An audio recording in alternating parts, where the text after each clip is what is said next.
Hey, what's going on, guys? The Bearded Baron bringing you guys another Dead by Daylight video. Now, today's video is going to be the survivor tier list. That's right, we're going to take each one of these survivors and compare them against each other and see where they end up. But guys, if you'd like this video, please consider leaving it a like and a subscribe so that way you guys know when I make more videos for you. But without further ado, let's get into the video.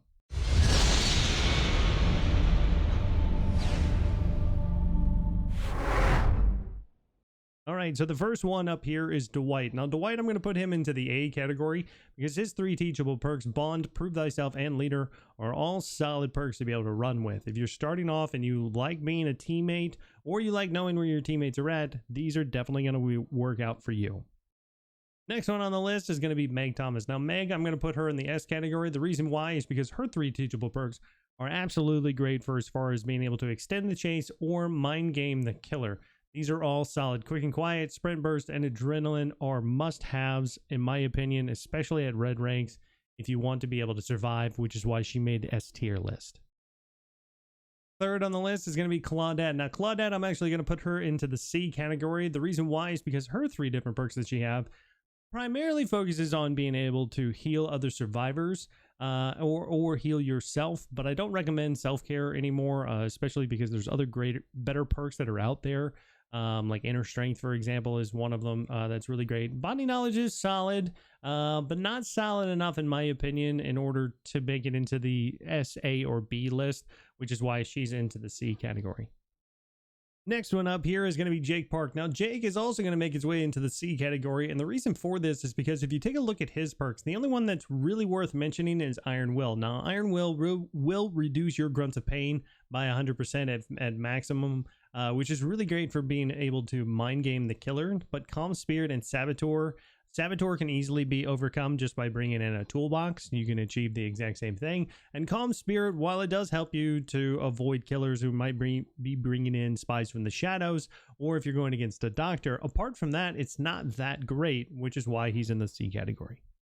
All right, coming in at number 5 is going to be Nia Carlson. Now, Nia Carlson is going to end up in the C category because if we take a look at her perks, she's got Balance Landing, Urban Evasion, and Streetwise. Balance Landing, I feel like that there's better exhaustion perks out there like Lithe or Dead Hard or Sprint Burst that you would be able to use more often than what you would get value out of the Balance Landing. Urban Evasion and Streetwise, just definitely not my type of gameplay. Especially Urban Evasion. I'm not one for just kind of crouching around and trying to hide the entire time. And I'm honestly not worried about consumption rates of my items when I go into a match. That's why I think she feels like she fits into the C category. All right, coming in with number 6 is going to be Laurie Strode. Now, Laurie Strode, I'm going to put here into the B category, primarily because of her perks. So, Soul Survivor and Object of Obsession are pretty good. Object of Obsession primarily is considered to be fairly toxic.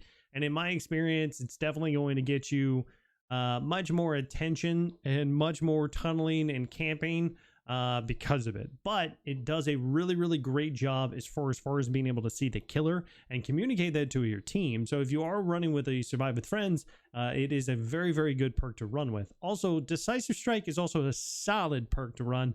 And I can't tell you how many times it has actually saved me from being tunneled or the in-game collapse, last person on the hook, just get pulled off. And I'm able to make those plays all because of Decisive Strike and be able to get out safely, which is why she made it to the B category. Next up, we've got Ace Visconti. Now, Ace here, I'm going to put him into the F category. And because his perks, to be honest with you, Open-Handed, Up the Ante, and Ace in the Hole, while they look good on paper, all of them actually are pretty rubbish by themselves. There's nothing here that stands out, and most of these perks you have to mix with some other kind of perk in order to make them valuable. Like Ace in the Hole, for example, works really, really well with Plunderer's Instinct, but by itself doesn't really do that great, and nobody's really bringing in any of these kind of perks into a match by themselves. Next up, we've got Bill Overbeck here, and I'm going to put Bill actually into the S category as well. His three perks, Left Behind, Borrow Time, and Unbreakable, all solid, but the ones really worth mentioning are Borrow Time and Unbreakable. Borrow Time is going to give that unhooked survivor an additional hit anytime that the killer's inside, or anytime you unhook inside the killer's terror radius. So that's pretty invaluable, especially to make some of those plays.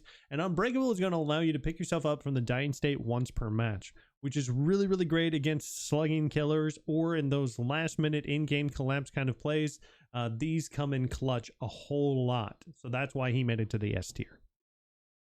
All right, next up we've got Fangmen. Now Fang I'm going to put here into the A category because of her 3 perks. She has Technician, Lithe, and Alert. Technician is going to basically eat anytime that you would blow up a generator. It's going to eat that instead, but it does regress it a little bit more. But Lithe and Alert here, an exhaustion perk and an aura finding perk, are really good to have. Like I said earlier, a Lithe vaulting through a spot is going to give you the 150% move speed, and Alert, anytime that the killer kicks a pallet, a breakable wall, or damages a generator, their aura is revealed to you, which is invaluable to see where the killer is at and tell if he's heading in your direction.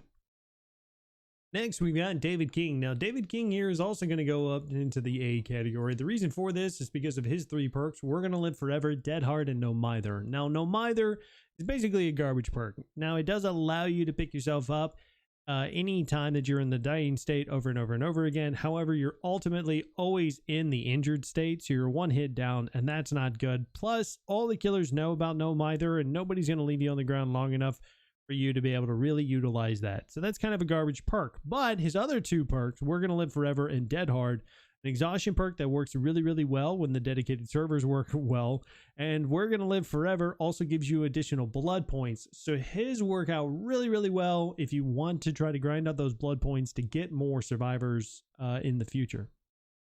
Next we have is Quintin. Now I've already moved Quintin over here into the F category just because his perks really aren't all that great. Now Wake Up is definitely an in-game perk that can help you to power up those exit gates a little bit faster once you're in the in-game status. Pharmacy helps you get him out of medkit out of a chest faster and reduces the noises made. And Vigil allows you to recover from exhaustion, mangled, hindered states faster. However, you need to be around your teammates in order to do that, and it requires a lot of coordination. Overall, they're just not great perks, which is why he just is at the bottom. Next up is Detective Tap. Now, Detective Tap is going to fall into the A category here because of his perks: Tenacity, Detective Hunch, and Stakeout. So Detective Hunch is going to help you to be able to find auras, chest, totems anytime that a generator is completed. This is great for farmers being able to find Ruin and Undying. It's a huge meta as of right now. Tenacity is going to allow you to crawl 50% faster when you're in the dying state and recover at the same time, which works really well with Unbreakable. And Stakeout, anytime that you're in the killer's terror radius, you're gonna get a token, and those tokens can help you to hit great skill checks, which helps you to finish generators faster. Overall, solid perks, and that's the reason why he's in the A slot. Now next we have Kate Denson. Now Kate Denson, in my opinion, I'm going to put her into the B category. She's almost a C, but Dance With Me, Windows of Opportunity, and Boil Over are her perks. Dance With Me is really great when you're vaulting over a window. When you do it quickly, you don't leave scratch marks for 3 seconds, which is great for mind gaming the killers. Windows of Opportunity is phenomenal for seeing those kind of vault points or pallet drops, especially if you're new to the game. And Boiled Over is going to increase your struggle while you're on the killer's grass. And this also works really well with a few other perks. Next up is Adam Francis. Now, Adam Francis is definitely going to go into the A slot up here because of his 3 perks. So his 3 perks, he has Diversion, Deliverance, and Autodidact. Now, Diversion is going to allow him to throw a pebble, which is going to give an audible notification to the killer, so you can lure the killer away. Deliverance, anytime that you pull somebody off of the hook, safe hook rescue, and then you get put on the hook for the first time, you get a 100% chance of pulling yourself off. An Autodidact, while it's slow to get started, late game, it's phenomenal for as far as being able to heal people almost instantly. And so these 3 are solid perks, and that's why he made the A tier. Next up is Jeff Johansen. Now him I put into the C category here, and the reason why is because his 3 perks really aren't all of that great. Breakdown is going to break the hook whenever that you are pulled from it, but after 180 seconds it respawns anyway, so it doesn't really do that great. Aftercare, yes, you do get to see the people that you either unhooked you, or you unhooked during that time frame, but this goes away and it can be replaced with something like Bond, which is a lot better. The only really good one to talk about here is Distortion. Now Distortion, anytime that the killer would see your aura through Nurse's Calling or Barbecue and Chili, it gets eaten up for a token, which is really good, but by itself it's not all that great. Next up, we've got Jane Romano here. Jane Romano, she's in the C category again because of her perks. The only one that's worth mentioning here is Head On, which you can make some really great plays with, but oftentimes you kind of need a couple of those with like Quick and Quiet or Dance With Me. So by itself doesn't work all of that great. Poised and Solidarity, though, not really even worth mentioning because overall they're just not that great of perks, which is why she ended up in the C category. Next one we've got is Ash J. Williams. Now, Ash here is going to be in the D column as well, just because his perks are just all really not that great at all. I mean, Medal of Man can be great, but you have to put yourself into a lot of different situations to take 3 protection hits for it to even activate, which is a lot of effort to go into, and there's a lot of things that can go wrong. Flip-flop and Buckled Up. Flip-flop definitely can work really well in your favor, but only when it's paired up with other perks as well. And Buckled Up isn't really even worth mentioning. Next person we've got here is Nancy Wheeler. Now, I put Nancy Wheeler in the C column again because of her 3 perks. The only one here that's worth mentioning is Inner Strength, which allows you to be able to heal yourself. Fixated is also great if you want to be able to see what kind of scratch marks that you are leaving, and it does allow you to move a little bit faster. But Better Together really isn't that great. And Fixated really isn't that great either once you get an understanding of how scratch marks works and where or not that you're leaving them. Next up, we've got Steve Harrington. Now, Steve, unfortunately, I put him into the F column here because his perks really just aren't that great. Babysitter, Camaraderie, and Second Wind all are kind of just garbage perks that really don't work well, or they require a major kind of situation to occur in order for you to get any kind of value out of them. There are much better perks that can be had, and pretty much in every single one of these slots, there's better perks that you could go with over these. So I don't recommend Steve at all. Next up, we've got Yui.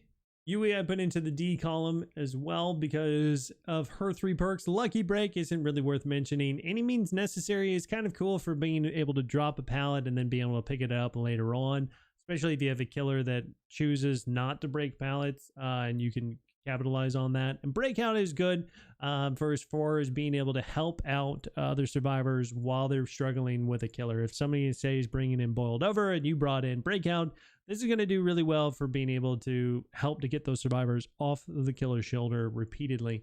But by themselves, not all that powerful of a perks, which is why she made it so low. Next one here is Zarina. Now, Zarina, I'm going to put her as well into the C category because of her 3 perks: Off the Record, Red Herring, and For the People. Now, Red Herring and For the People are pretty good perks, especially Red Herring here because you can trigger a generator to kind of lure the killer away. This is like a long distance diversion if you think about it like that. And For the People allows for the only now instant heal to be able to pick up a survivor instantly from the dying state to an injured state, but it does sacrifice yourself in the process. So you go from you go from fully healed to injured instantly as well. So there is a bit of a trade-off there. Off the Record, not really anything to write home about, which is why she made the middle of the list. Next up is Crackhead Cheryl. Crackhead Cheryl is going to make it into the B list this time around, primarily because of Soul Guard and Repressed Alliance. Now, Soul Guard, as long as you are down on the ground and the killer has a Hex totem that is activated, it's going to allow you to pick yourself up. Also, that you would get hit once you've picked yourself up is going to give you that Borrow Time status. So Unbreakable Soul Guard is a very popular dual perks to run with. Because it can pick yourself up and give you Borrow Time at the same time. Also, Repressed Alliance allows you to block off a generator from a killer. Let's say that you were at 90% for finishing off a generator and the killer was coming. Rather than allowing them to kick it with Pop Goes the Weasel, you can now repress that, keep them off of it, and that allows you to come back later on and be able to work on the generator. Next up, we've got Felix here. Now, I put Felix up into the S category. And the reason why is not because of his visionary, but because of his Desperate Measures and his Built to Last perks here. So now Desperate Measures is going to, your healing and unhooking speeds are increased by 14% for each person that is hooked or a dying survivor. This works very, very well against killers that like to slug. Or if you're the last person left and everybody else is on hooks, this is absolutely detrimental for a killer. Built to Last also allows you to be able to reuse your items later on. So now toolboxes actually are able to come back and be viable again because of this perk. Visionary is great for beginners who need to be able to find generators, but overall, not really that worth it.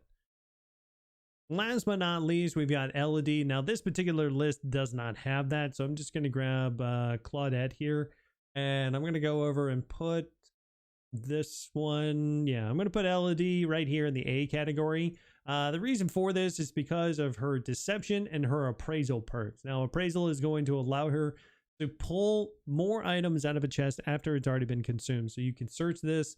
You can make really, really cool builds with this appraisal perk.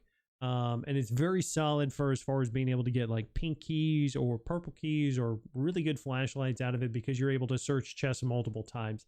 The other one here is deception. Anytime that you run past a locker, you can trigger that and it will put an audible sound out for the killer, which is really, really great for for them to figure out where you're at. But all right, guys, that's my list. What did you think? Let me know down in the comment section below on who you think should be at the S tier and who do you think should be at the bottom. But guys, if you like this video, consider subscribing and leave a like. It definitely helps out the channel. But I hope everybody has a wonderful day, and I'll see you in the fog.